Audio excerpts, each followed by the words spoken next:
बिस्मिल्लाहिर्रहमानिर्रहीम। अस्सलाम वालेकुम। आप देख रहे हैं आपका अपना YouTube channel art art Q creations और मैं हूँ आपका होस्ट राव कयूम सईद। नाज़रीन, आज हम अपना प्रेजेंट इंडेफिनिट टेंस की आखिरी जो टाइप है डबल सवालिया मंफी फिक्रात यानी डबल इंट्रोगेटिव नेगेटिव सेंटेंसेस, अब कैसे हम इसको आइडेंटिफाई करेंगे कि डबल सवालिया मंफी फिक्रात कौन से होते हैं, उर्दू में हमें कैसे पता चलता है और इंग्लिश में हमें कैसे पता चलता है, और सेंटेंस स्ट्रक्चर क्या होता है, किस तरीके के साथ हम इसके सेंटेंसेस को कंस्ट्रक्ट करते हैं।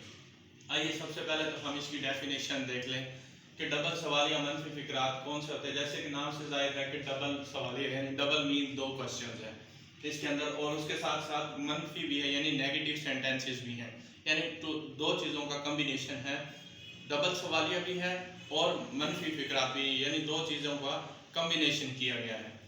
ऐसे फिक्रात जिनमें दो सवाल पूछे जाएं। अब यहाँ तक जो पार्ट है वो तो है डबल सवालिया तक का। ऐसे फिक्रात जिनमें दो सवाल पूछे जाएं और काम मौजूदा ज़माने में सर अंजाम ना दिया जाए तो उसको हम कहते हैं डबल सवालिया मनफी फिक्रात।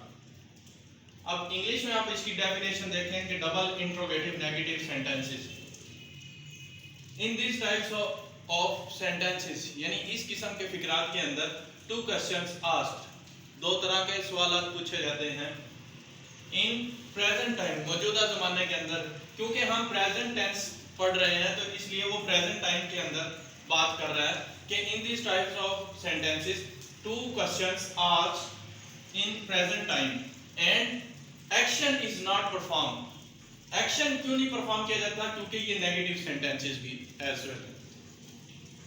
अब उसके बाद उर्दू में हम इसकी पहचान कैसे करेंगे? उर्दू के कोई सेंटेंस अगर लिखा हुआ हो तो हमें कैसे पता चलेगा कि हम इस सेंटेंस को डबल सवालिया मनफी फिक्रात कह सकते हैं या नहीं कह सकते? तो उर्दू में इसकी पहचान क्या है? डबल सवालिया मनफी फिक्रात में कब, क्यों, कहाँ जैसे अल्फाज इस्तेमाल होते हैं।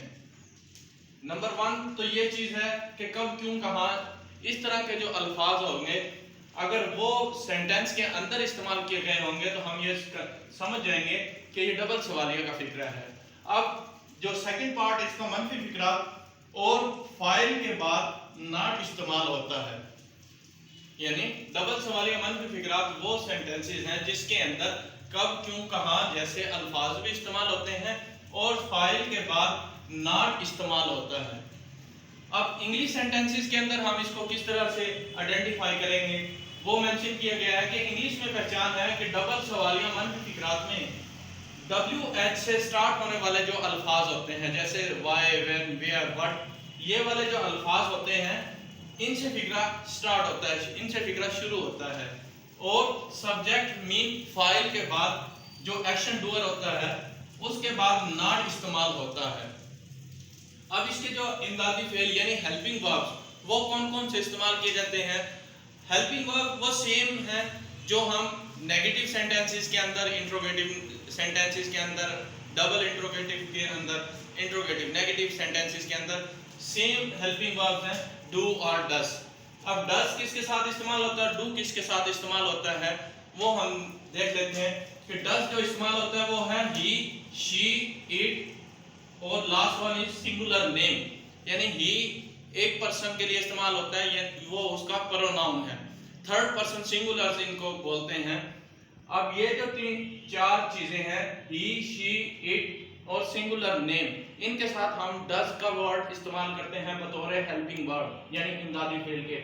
अब सेकंड जो था डू, अब डू किसके साथ इस्तेमाल करते हैं? उसमें सबसे पहला वर्ड है आई, यानी मैं अकेला हूं, लेकिन ये थर्ड पर्सन सिंगुलर नहीं है, फर्स्ट पर्सन सिंगुलर है। उसके बाद है वी, वी भी फर्स्ट पर्सन है लेकिन प्लूरल फॉर्म में है। दे जो है वो भी थर्ड पर्सन है लेकिन प्लूरल है।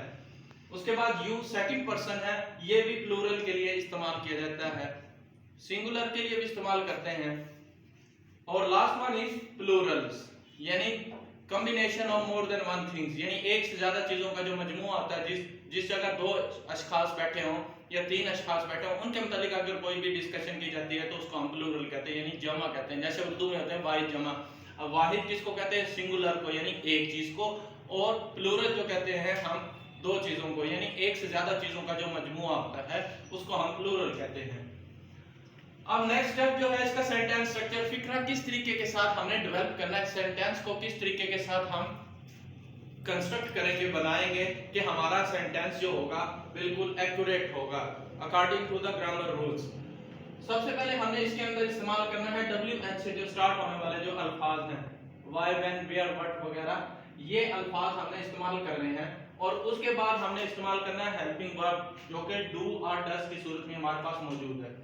और उसके बाद हमने सब्जेक्ट यानी फाइल, एक्शन, डूअर को इस्तेमाल करना है, प्लस नॉट इस्तेमाल करना है क्योंकि ये नेगेटिव सेंटेंसेस भी हैं, डबल सवालिया के साथ नेगेटिव भी है, इसलिए हमने नॉट का वर्ड इस्तेमाल करते हैं। उसके बाद फर्स्ट फॉर्म ऑफ वर्ब और लास्ट वन इज ऑब्जेक्ट इस्तेमाल करते हैं, यानी मफूल जिसको उर्दू में कहते हैं, जिस चीज के ऊपर काम किया जाता हो या जिस चीज के ऊपर काम वाक़या हो रहा होता है। अब इसकी जो एग्जांपल्स हैं, सबसे पहले उर्दू में देख लें कि वो स्कूल क्यों नहीं जाता। अब इस सेंटेंस के अंदर हमें यह पता चलता है कि ये क्यों वर्ड है, इससे तो हम कंफर्म हो गया, हमें समझ में आ गई कि जो ये सेंटेंस है ये डबल इंट्रोगेटिव का सेंटेंस है। अब उसके बाद हमने देखा कि ये नहीं भी इसके अंदर मौजूद है, तो हमें ये चीज अच्छी तरह से समझ में आ गई कि ये डबल इंट्रोगेटिव भी है और नेगेटिव भी है। जैसे कि हमने पहले स्टार्ट में भी लिखा था कि डबल सवालिया मनफी फिक्रात, तो ये डबल सवालिया भी हो गया और मनफी भी हो गया, यानी दोनों चीजों का कॉम्बिनेशन हो गया। और सेकंड जो इसकी एग्जांपल है कि हम कब नमाज अदा नहीं करते हैं, यानी इसमें भी हमने ये देखा ये कब का वर्ड और नहीं, ये डबल इंट्रोगेटिव के लिए है और ये नेगेटिव के लिए, यानी दोनों चीजों का कॉम्बिनेशन हो गया। आइए अब इनकी इंग्लिश में हम इसको कंस्ट्रक्ट करते हैं according to the sentence structure. सबसे पहले हमने देखना है कि WH से स्टार्ट होने वाला वर्ड कौन सा है। उर्दू में था ये क्यों, क्यों की इंग्लिश क्या होती है why। अब why हमने सबसे पहले इस्तेमाल किया why, उसके बाद हेल्पिंग वर्ब इस्तेमाल करना है। हेल्पिंग वर्ब किस तरह हम इस्तेमाल करते हैं, हमने सब्जेक्ट के अकॉर्डिंग हमें हेल्पिंग वर्ब को यूज करना होता है, क्योंकि वो वर्ब, हेल्पिंग वर्ब का मतलब ही यही है कि जो दो पार्ट्स हैं इसके, हेल्पिंग और वर्ब, यानी वर्ब की मदद करने वाले अल्फाज जो हेल्प करते हैं, जिसकी वजह से हमारा जो सेंटेंस है वो अपनी वैल्यू जो है वो इजीली हमें समझा देता है कि इसका मतलब क्या है। हेल्पिंग वर्ब हमने इस्तेमाल करना है सब्जेक्ट। अब इसमें सब्जेक्ट क्या है, एक्शन, डू, और कौन है, ये वो, ये है जो लिखा हुआ है वो वर्ड है। अब वो एक चीज के लिए भी इस्तेमाल होता है, एक पर्सन के लिए भी इस्तेमाल हो सकता है, चाहे वो मेल हो चाहे वो फीमेल साइड हो, और ज्यादा के लिए भी इस्तेमाल हो सकता है। अब हमें कैसे पता चलेगा कि वो एक है या ज्यादा अशखास हैं, तो हम देखते हैं कि ये लास्ट में जो लिखा हुआ है कि जाता है। अब जाता है से पता चलता है कि वो एक है और मेल साइड है। अगर यहाँ पे लिखा होता कि वो स्कूल क्यों नहीं जाती है, तो हमें पता चलता कि वो फीमेल साइड के लिए बात कर रहा है और एक फीमेल के लिए बात कर रहा है। अब यहाँ से पता चल गया कि हमें ये सेंटेंस डबल इंट्रोगेटिव नेगेटिव का तो है, लेकिन उसके साथ साथ एक मेल के लिए बात कर रहा है कि वो स्कूल क्यों नहीं जाता। अब हमने ही के हिसाब से इस्तेमाल करना, ही के साथ हेल्पिंग वर्ब, जैसे कि हम पहले भी लिख चुके हैं कि डज के साथ, ही के साथ डज, शी के साथ डज, इट के साथ डज और सिंगुलर नेम के साथ डज। अब वो एक पर्सन है और मेल है, तो उसके लिए जो प्रोनाउन यूज होता है वो होता है ही। अब ही के साथ डज इस्तेमाल किया गया, तो हम इसी तरीके के साथ स्ट्रक्चर के why यानी क्यों, उसके बाद डज, ही सब्जेक्ट, उसके बाद नॉट का वर्ड इस्तेमाल करना है क्योंकि नेगेटिव भी है, उसके बाद फर्स्ट फॉर्म ऑफ वर्ब गो इस्तेमाल करनी है और गो टू स्कूल। अब यहाँ पे ये टू जो इस्तेमाल किया जाता है वो इंडिकेटर के लिए भी यूज किया जाता है और प्रेपोजिशन के तौर पर यूज किया जाता है, लेकिन यहाँ पर जो ज्यादातर चीज आपके लिए सूटेबल है, जो आपके लिए फ्रूटफुल होगी, वो चीज है कि ये इंडिकेटर के लिए आप यूज करते हैं कि किसी चीज की तरफ हम पॉइंट आउट करते हैं कि हम स्कूल जाते हैं। मैं फॉर एग्जांपल अपने घर बैठा हूँ तो अपने किसी दोस्त के साथ बात करता हूँ, तो वो उसको कहेंगे यार मेरा स्कूल उधर है, तो हम अपनी फिंगर के साथ पॉइंट आउट करते हैं कि स्कूल उस साइड पे है, यानी स्कूल की तरफ जिस हमने इंडिकेट किया, तो ये वर्ड जो है टू उसके लिए हम इस्तेमाल करते हैं। अब सेकंड जो सेंटेंस था कि हम कब नमाज अदा नहीं करते हैं, उसके लिए सबसे पहले हमने वही रूल को फॉलो करना है। सेंटेंस स्ट्रक्चर जो है WH वाला वर्ड, WH वाला वर्ड कौन सा है, अब इसमें आया है कि कब, कब की इंग्लिश जो होती है व्हेन।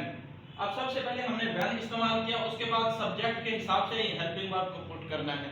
अब सब्जेक्ट क्या है, एक्शन डूअर कौन है, ये हम जो है वो इसके अंदर सब्जेक्ट का रोल अदा कर रहा है, फाइल का रोल अदा कर रहा है, यानी काम करने वाला फर्द है। अब हम की इंग्लिश क्या होती है, वी। अब वी के साथ हेल्पिंग वर्ब कौन सा लगता है, हम दोबारा से रिकॉल कर लेते हैं, ये मेंशन किया हुआ आई वी, वी के साथ है डू, तो हमने इस्तेमाल किया व्हेन डू, और उसके बाद सब्जेक्ट था वी, और उसके बाद नॉट इस्तेमाल कर दिया। उसके बाद है फर्स्ट फॉर्म ऑफ वर्ब, यानी काम क्या है, काम क्या है, अदा करना। क्या अदा करते हैं, नमाज, नमाज के ऊपर काम किया जा रहा है, यानी नमाज पढ़ी जा रही है।